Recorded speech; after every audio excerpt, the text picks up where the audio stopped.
جی السلام علیکم۔ یہ ویڈیو میں نے دیکھی ہے تو ایک اینیمیشن بنایا گیا ہے 1400 سال پہلے حضور علیہ الصلوۃ والسلام کے دور کا، تو بہت اچھی لگی۔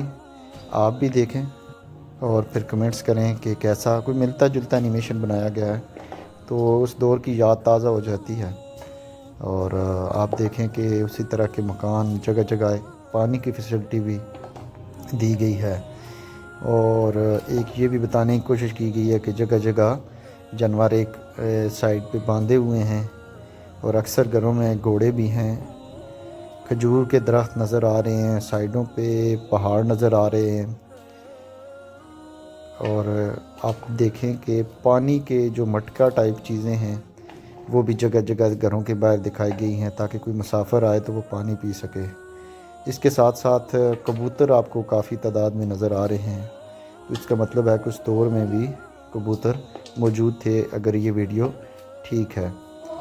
پھر جانوروں کے بھوسے کے لیے بھی کچھ چیزیں موجود ہیں، اور مکان اکثر دکھایا گیا ہے کہ ان پہ جو ان کا چھت ہے وہ لکڑ سے بنایا گیا ہے۔ گلیاں صاف ستھری ہیں، اور پھر آہستہ آہستہ میں آگے لے جاتے ہوئے مکہ شریف میں حرم شریف خانہ کعبہ کی طرف لے کے جائیں گے۔ تو یہ خانہ کعبہ شریف ہمیں نظر آ رہا ہے، اور پتھر سے بنا ہوا ہے، اس دور میں بھی کوئی اس کے گرد آتا نہیں ہے، اور چند چادریں جو آج غلاف کعبہ ہے اس کی جگہ چند چادریں پڑی ہوئی ہیں۔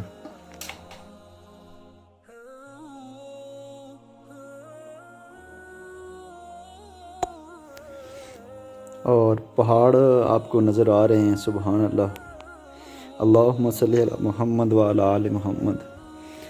میں تو یہ ویڈیو دیکھ کے خاصا ایموشنل ہو گیا۔ اور یہ زمزم کا کنواں یہ بھی آپ کو نظر آ رہا ہے۔ کتنی مشکل لائف گزارتے ہوں گے وہ لوگ اس دور میں۔ اور یہ حتیم ابھی تو یہ مکمل بنا ہوا ہے، لیکن اس دور میں چھوٹے چھوٹے پتھروں کی صورت میں معمولی سا اس کا احاطہ بنا ہوا ہے۔ اور اسی طرح ریگستان اور مشکل زندگی، کافی مشکل زندگی مکہ کے لوگ سخت زندگی گزارتے تھے۔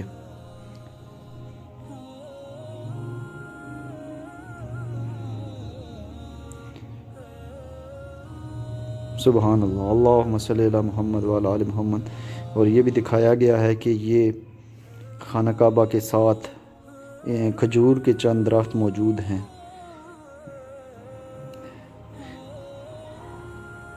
ماشاءاللہ جی، یہ پتھر جنتی پتھر اس دور میں بھی موجود تھا۔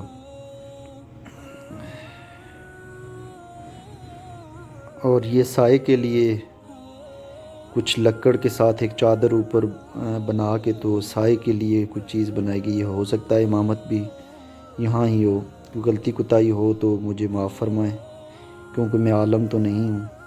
علماء اکرام اس سلسلے میں میرے چینل پہ کمنٹس کر کے رہنمائی بھی فرما سکتے ہیں۔ پھر چھت کا ایک منظر دکھایا گیا ہے، سبحان اللہ، اس دور میں بھی کبوتر موجود ہوتے تھے مسجد کی چھت پر۔ اور میں 2014 میں عمرہ کرنے کے لیے گیا تو اب بھی اسی طرح کبوتر موجود ہوتے ہیں۔ کچھ بانس دکھائے گئے ہیں چھت پہ، یا کوئی لکڑ کی چیزیں جن سے چھت کچھ تعمیر ہوئی تھی، اور راستے کو معین کرنے کے لیے کچھ پتھر بھی لگے ہوئے ہیں، اور نزدیک نزدیک آپ کو بہت ساری آبادیاں بھی نظر آ رہی ہیں۔ ماشاءاللہ جی، بہت خوبصورت منظر ہے۔ اللہ تعالیٰ ہر مسلمان کو توفیق دے کہ وہ حج اور عمرے کی ہر سال زیارت نصیب فرمائے۔ اور یہ کرونا تو ہم مسلمانوں کو بہت مہنگا پڑا ہے، ہم بہت دور ہو گئے ہیں مکہ اور مدینہ مساجد سے۔ جاتے ہوئے میرے چینل کو سبسکرائب کریں، ڈاکٹر عابد عباسی، شکریہ۔